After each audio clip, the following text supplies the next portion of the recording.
Welcome, guys, to another episode of the Candy Show. I'm your host, Candy. We are here live. I'm in Indianapolis, Indiana, and I just want to go straight on into it. I want you to welcome my guest today, which is award-winning R&B singer, entertainer, author, Norwood Young. Hey, Candy, how are you? I'm fine. Norwood, tell everyone where you're coming from so they know.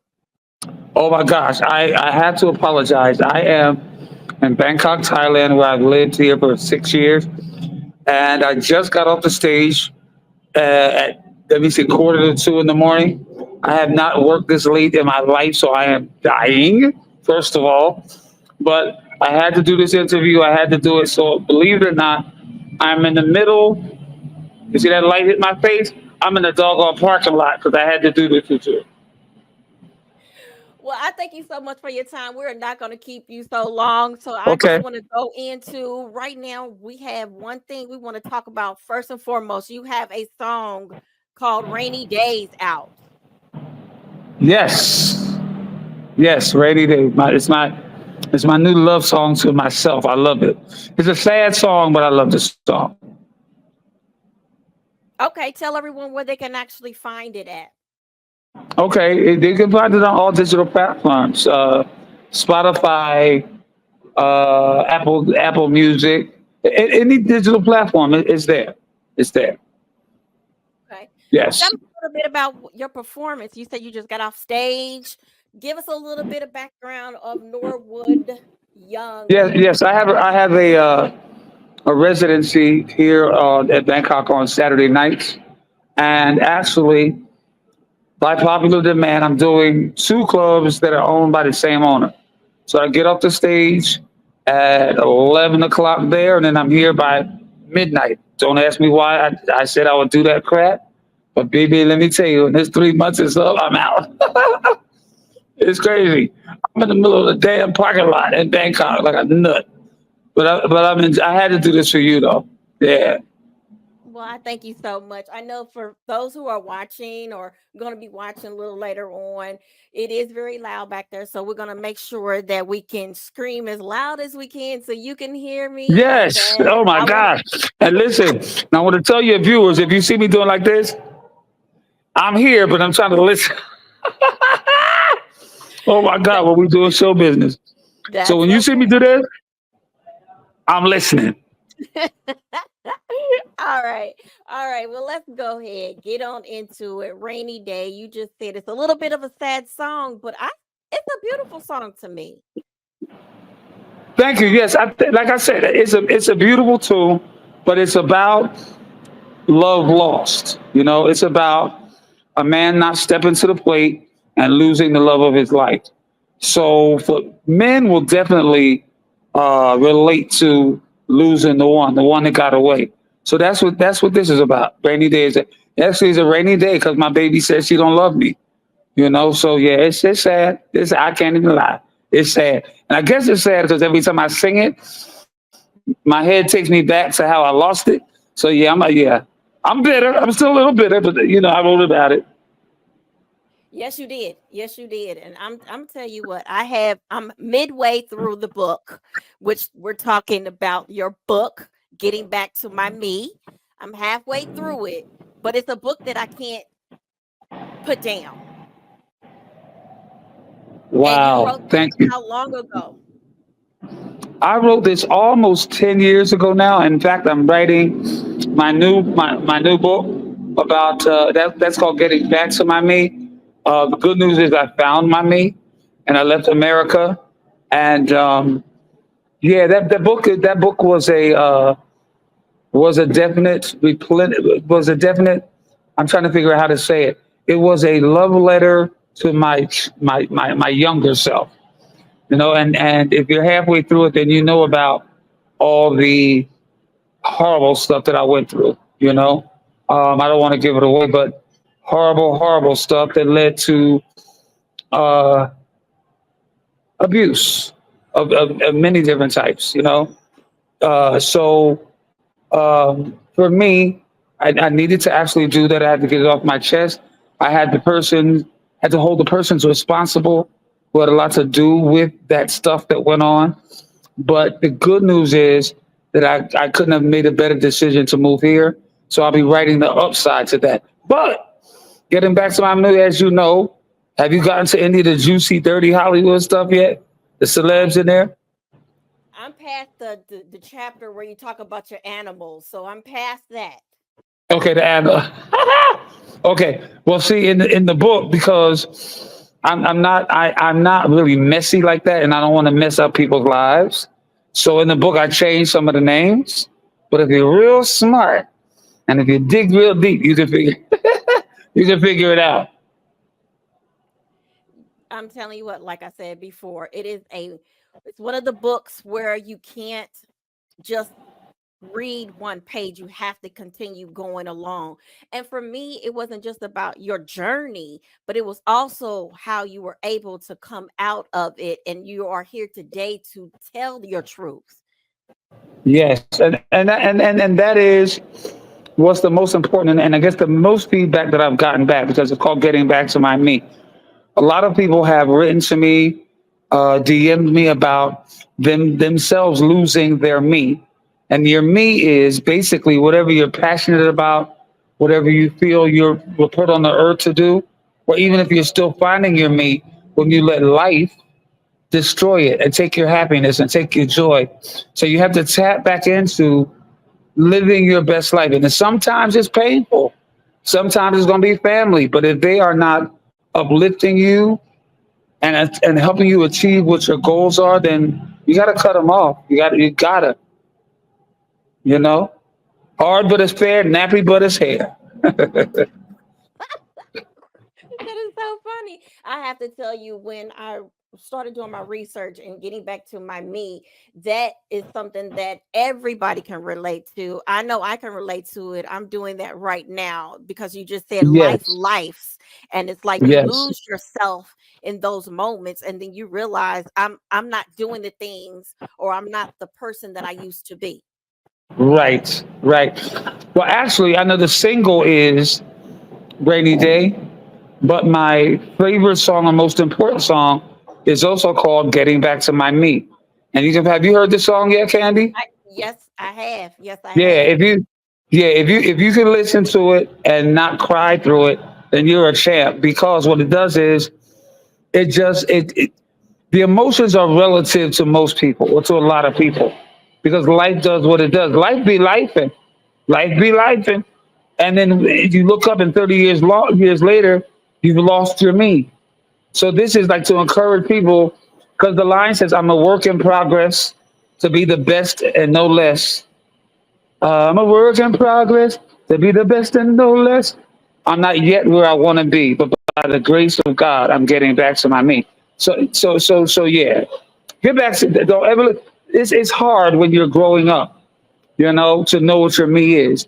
But once you found it, you got that window between I'd say 15 and 25 to figure out your me. But what happens is when life starts lifing at about 2021, by the time you get to 25, you're like, oh my God, I lost my me. And then you start living a life to just survive miserably, over drinking, overeating, overspending, drugs, so it's a lot. So don't lose your me. I totally agree with it. I totally agree with you. And again, Yeah. by the grace of God, that is one of the reasons why you are here, because you have said so many times that you were an example. You are an example. Your story, you want to make sure that you tell, not only is it therapeutic for you, but it's also going to be therapeutic and helpful to others. Yes. Yes. Well, here's the deal. I didn't seek when I was going through that.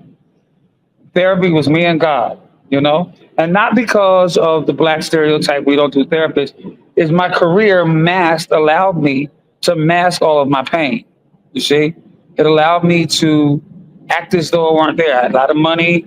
I was doing my thing, so I kind of masked it until I had a mental breakdown. But I even masked that. I sniffed a lot of cocaine, but what I was doing was masking. I did a lot of stuff, but I was masking. So finally, when I broke that, I said, "Well, I better talk to somebody." And when I did, oh my gosh. But what I learned from that experience, though, is that I was in an environment where I was being known for everything but my me.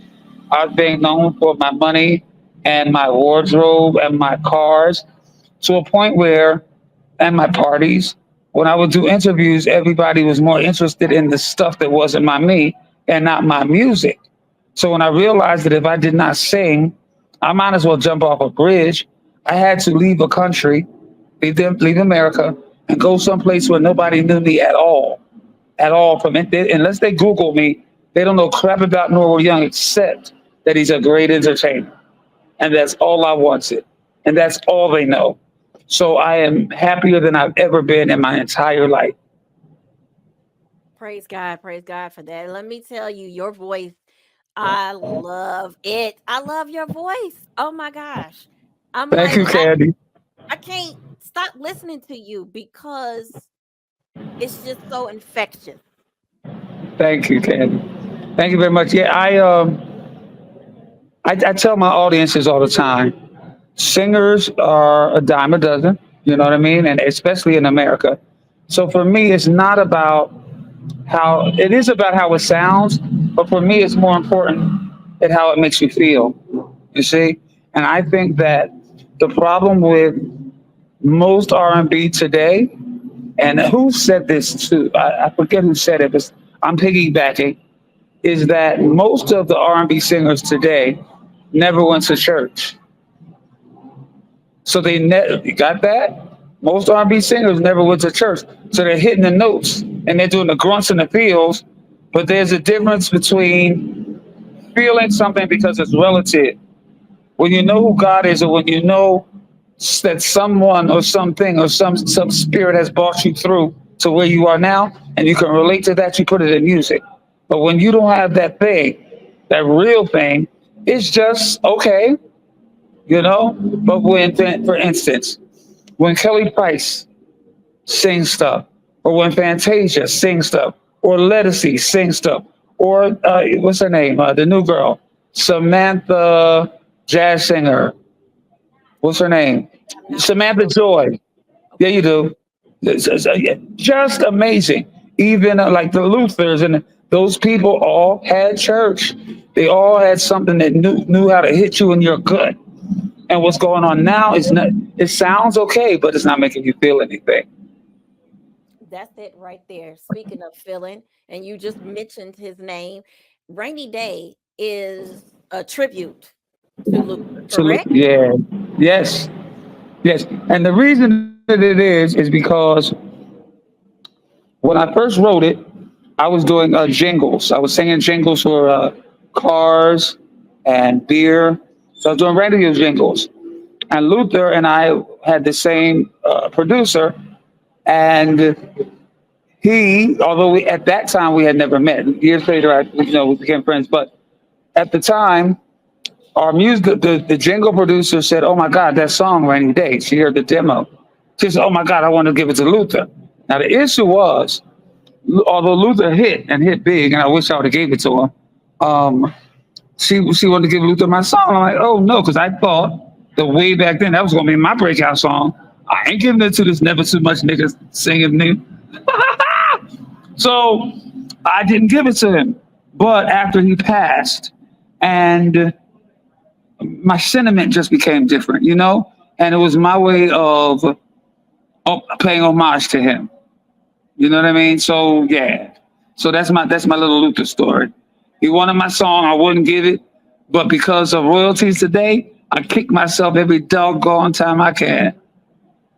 Well, we don't want you to kick yourself too much, but Okay.